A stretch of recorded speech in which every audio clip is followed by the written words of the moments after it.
A maldição das princesas de Gales continua. Todo mundo quer ser princesa. A gente cresce achando que ser princesa é algo bom. Mas e se eu te contar que o título de princesa de Gales carrega mais do que coroas e joias? Ela traz consigo tragédias e sacrifícios.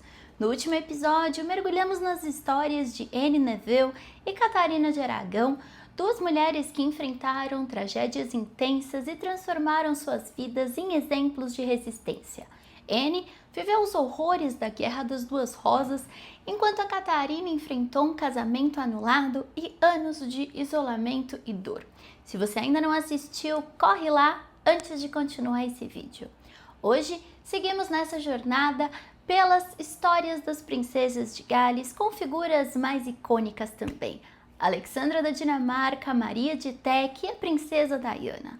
Mulheres que viveram em momentos distintos, mas enfrentaram desafios que nos fazem questionar se esse título realmente traz uma maldição. Oi, coroados e curiosos, eu sou a Steph e no episódio de hoje, então, vamos explorar a vida de mais 3 princesas que carregaram o peso do título de princesa de Gales.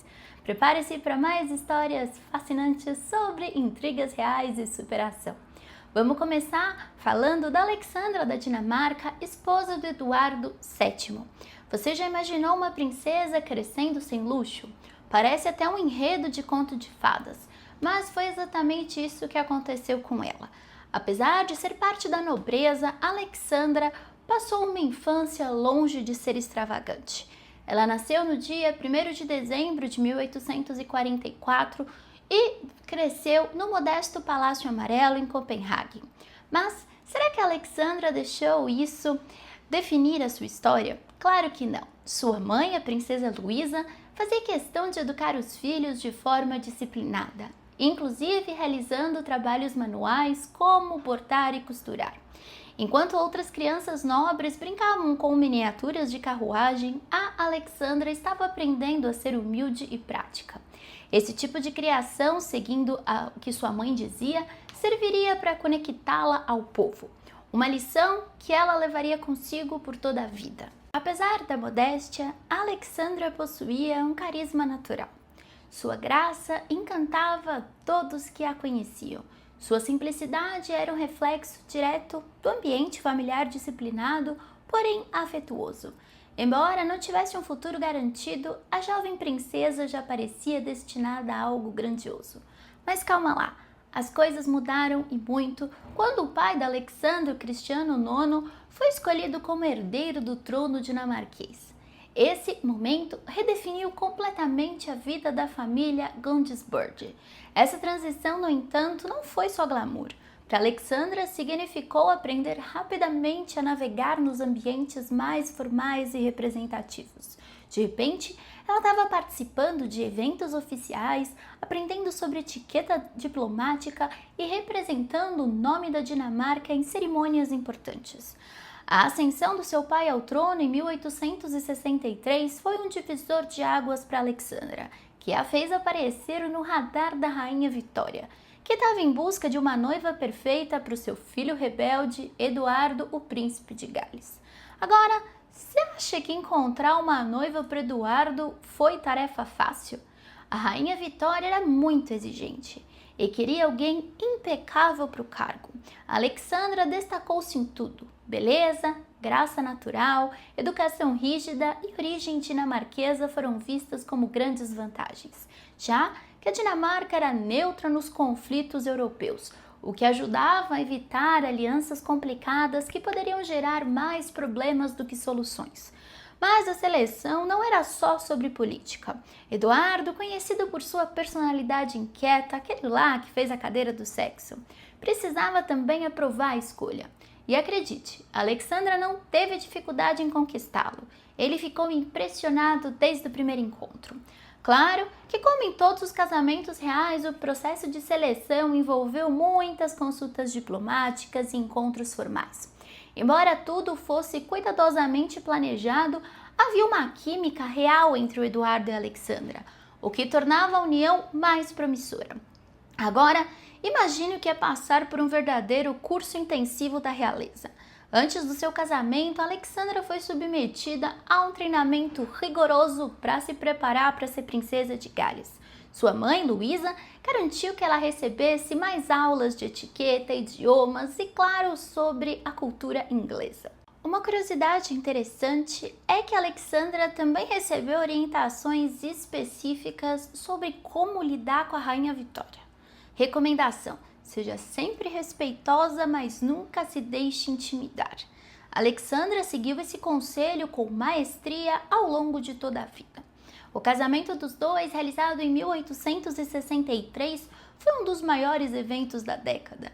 Realizado na Capela de St. George, no Castelo de Windsor, a cerimônia foi acompanhada por convidados ilustres de toda a Europa e as multidões lotaram as ruas para vislumbrar a nova princesa de Gales. A entrada da Alexandra na família real britânica trouxe uma nova energia à monarquia, marcando o início de uma era de glamour e popularidade. Porém, a mudança para a Inglaterra foi um grande choque cultural para Alexandra da Dinamarca. Apesar de toda a preparação, viver sob o olhar atento da monarquia britânica e da Rainha Vitória não era nada fácil. A Vitória ainda estava de luto pela morte do príncipe Albert e tinha uma visão muito clara sobre como a Alexandra devia se comportar. Em outras palavras, nada de escândalos, nada de erros e nada de tentar se destacar mais do que a rainha. Claro, nem tudo foi um mar de rosas. O clima frio e úmido da Inglaterra, bem diferente do que a Alexandra estava acostumada, agravou seus problemas de saúde. Mesmo assim, ela nunca deixou transparecer qualquer dificuldade. Como princesa de Gales, ela vivia no coração do luxo britânico. Sua residência oficial, Marlborough House, que é essa daqui, era um verdadeiro palácio, onde ela organizava eventos sociais que eram o auge da aristocracia londrina. Além disso, o Marlborough House virou o epicentro da vida social da alta sociedade, o que não agradou muito a Rainha Vitória. A rainha era extremamente protetora em relação a Eduardo e tinha receio de que Alexandra tivesse influência demais sobre ele. Isso criou uma dinâmica familiar bem tensa, com Alexandra muitas vezes andando na corda bamba para tentar equilibrar sua própria opinião com as expectativas da Vicky. Dizem inclusive que a Rainha Vitória era extremamente abusiva com Alexandra. Queria saber até os períodos menstruais para saber quando Alexandra podia ficar grávida. Em um dos partos, ela avisou a data errada para Vitória para que ela não ficasse em cima da nora. Mas e a relação com o marido Eduardo VII? Embora Alexandra fosse adorada pelo público e respeitada na corte, seu casamento com Eduardo esteve longe de ser um conto de fadas. Conhecido por sua vida promíscua, Promiscuous Boy, Eduardo acumulava uma longa lista de amantes, entre elas figuras como Alice Capel e Little Lantroy. Uma fofoca aqui é que a Alice é bisavó da atual rainha Camila, tanto que ela, na sua primeira conversa com Charles, comentou isso, de amante para amante. Enfim, chega. As consequências das escapadas do Eduardo iam além das fofocas. Acredita-se que Alexandra tenha contraído febre reumática devido a infecções bacterianas associadas à vida sexual de seu marido, que a deixou com sequelas permanentes. A febre reumática não foi apenas um desafio físico, mas também emocional. Imagina saber que a doença que mudou sua vida pode ter sido causada pelas infidelidades do seu marido. Alexandra sofreu com dores constantes e enfrentou uma claudicação, ou seja, mancava. Para disfarçar isso, ela usava vestidos longos e sofisticados. Além das dores físicas, também tinha um impacto emocional, claro. E agora chegamos à pergunta inevitável. A vida da Alexandra reflete a suposta maldição das princesas de Gales? Alexandra enfrentou traições, doenças e tensões familiares, mas ao mesmo tempo nunca perdeu sua dignidade. Agora bora para a próxima princesa de Gales. Vamos falar da Mary de Teck, a avó da rainha Elizabeth II, que tinha fama de cleptomaníaca. Se você não lembra, tem um vídeo aqui na playlist Windsor. Enfim, a Mary de Teck nasceu em um ambiente da aristocracia, mas não deixe o título te enganar. Apesar de ser filha de um príncipe alemão, o Duque de Teck, e da princesa Maria Adelaide, membro da realeza britânica, sua infância foi marcada pela falta de dinheiro. E quando falamos em falta de dinheiro, não é exagero. A família vivia uma vida muito mais modesta do que os seus títulos sugeriram. Sua mãe, a Maria Adelaide, era carismática, alegre, cheia de energia. Fiz até um vídeo falando que ela foi chamada de Fat Mary. Lembra? Já o pai, o Duque de Teck, era disciplinado e reservado. Esse contraste ajudou a moldar a personalidade equilibrada da Mary, uma combinação perfeita de graça e seriedade. E sabe o que é incrível? Mesmo sem riquezas, a Mary teve acesso a uma educação de primeira, que era exemplar para a época. Ela aprendeu francês e alemão, também estudou história, geografia, literatura e era super curiosa, sempre querendo aprender coisas e tinha um talento musical invejável. E apesar do ambiente diferente da sua infância, a Mary foi treinada desde cedo para se comportar como uma dama da realeza. Sua mãe, visionária como era, fazia questão de levá-la a eventos sociais. Foi nesses momentos que a Mary aprendeu a arte da etiqueta e, é claro, como se apresentar em público. Agora, vamos entrar no capítulo romântico e trágico da vida da Mary de Teck, o noivado com Albert Victor, filho mais velho de Eduardo VII e Alexandra da Dinamarca. Parecia um conto de fadas moderno. Ele era o herdeiro do trono britânico e a Mary era a noiva ideal. Além de bonita, ela era inteligente e equilibrada, qualidades que complementavam o temperamento impulsivo do Ed. Quando o noivado foi anunciado oficialmente em dezembro de 1891, foi como um sonho. Até a rainha Vitória aprovou. Só que poucas semanas depois, uma tragédia mudou tudo. Em janeiro de 1892, o Albert Victor faleceu. Imagina o choque. Perder o noivo foi devastador. E não apenas para ela, mas para toda a monarquia britânica. Mas aí que entra a reviravolta interessante. Ela chamou a atenção do George, irmão mais novo de Ed. Após a morte do Albert, o George, que seria George V, começou a se aproximar da Mary. Diferentemente do irmão, o George era mais estável e compartilhava com a Mary o senso de dever que ela prezava tanto. Aos poucos, a amizade entre eles se transformou em algo mais e em 1893 o George propôs casamento. O casamento aconteceu em 6 de julho de 1893 na Capela Real do Palácio de St. James. Foi um evento grandioso. Aí, o George foi nomeado Príncipe de Gales em 1901 e a Mary oficialmente teve o título de Princesa de Gales. Mary começou a acompanhar o Príncipe de Gales nos eventos oficiais, mas tinha algo que acompanhava sempre: sua surdez hereditária. Essa condição, que começou a se manifestar na juventude, tornava seu papel mais complicado. Mas a Mary não deixou se abater. Para compensar, ela desenvolveu uma habilidade de ler expressões faciais e interpretar gestos. Ela também contava com o apoio do George, que frequentemente intervinha para garantir que a Mary não perdesse o contexto das conversas. Mesmo enquanto se estabelecia como princesa de Gales, a Mary nunca deixou completamente para trás a sombra do seu noivado com o Albert Victor. Embora raramente falasse sobre isso, a perda do Ed foi uma ferida emocional que nunca cicatrizou totalmente. Em momentos de introspecção, a Mary se voltava para sua fé e sua dedicação ao dever como formas de encontrar consolo. Agora, no caso da maldição das princesas de Gales de Mary, ela, como muitas mulheres que carregaram esse título, enfrentou desafios emocionais e físicos extraordinários. Desde a perda do Albert Victor até a pressão pública e sua surdez, sua trajetória foi repleta de dificuldades. Enfim, chegou finalmente, depois de um episódio completo, quase 2, o momento de falar da princesa de Gales que vocês tanto esperavam. Lady Di, a eterna Diana Spencer. Diana não era apenas uma princesa, ela foi e continua sendo um ícone global, com uma história cheia de altos e baixos que até hoje inspira e emociona. Mas como foi que uma jovem aristocrata britânica conquistou o coração do mundo? Diana Spencer nasceu em uma família aristocrática com séculos de serviço à coroa britânica. Os Spencer não eram apenas ricos, eram uma das famílias mais tradicionais do Reino Unido. Desde políticos até cortesãos da monarquia, os ancestrais da Diana já estavam ligados ao poder antes mesmo dela nascer, e muitos séculos antes. Para vocês terem ideia, tem até uma outra Diana Spencer que foi aristocrata.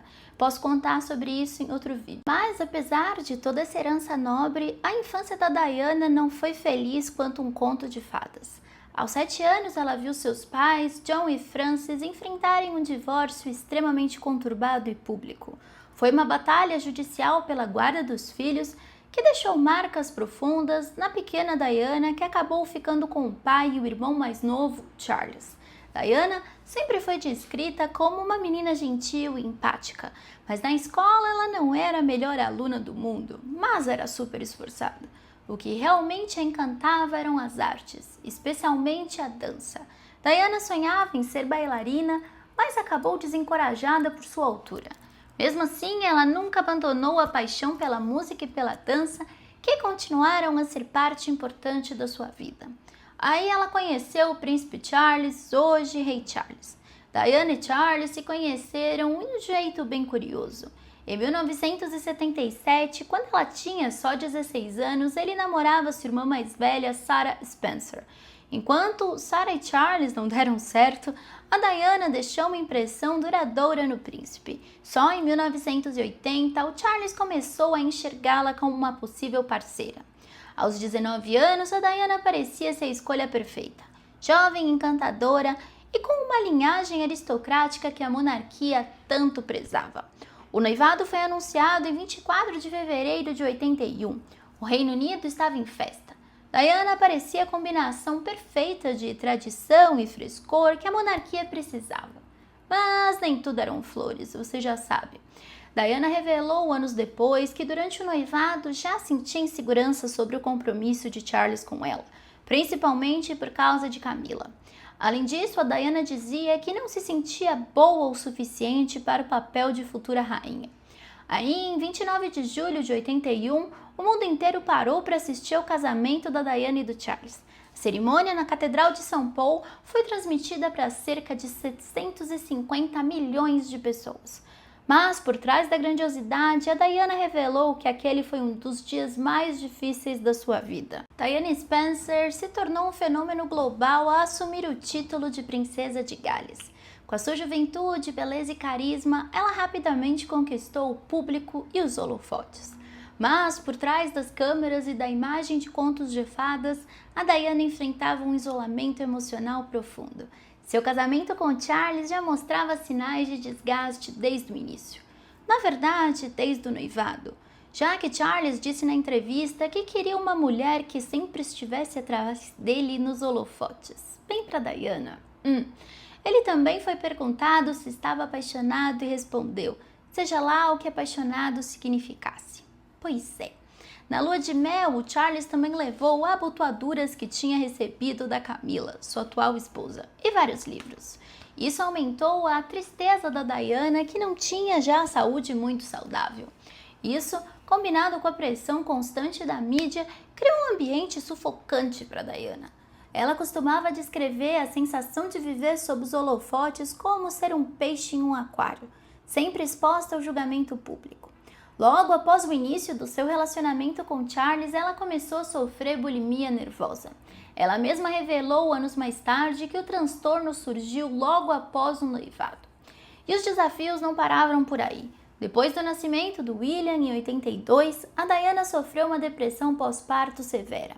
Naquela época, esse tipo de problema ainda era amplamente incompreendido e estigmatizado. E a falta de apoio emocional que ela sentiu dentro da família real apenas intensificou a situação. Diana descreveu como se sentia isolada, perdida e ignorada, mesmo em um momento que deveria ser de felicidade plena.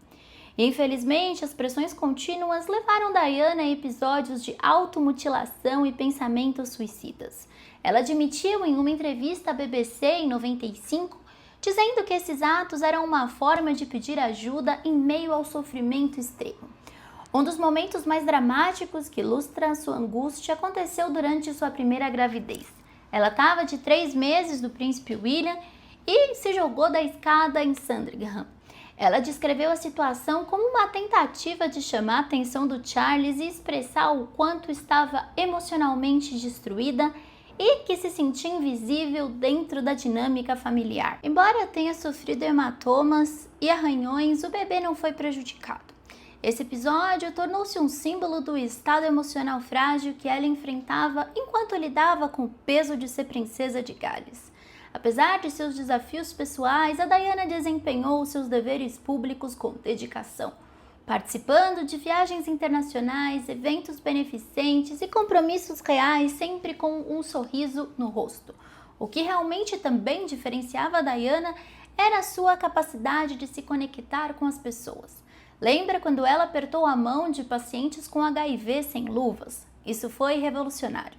Naquela época ainda havia muito preconceito e desinformação sobre a doença.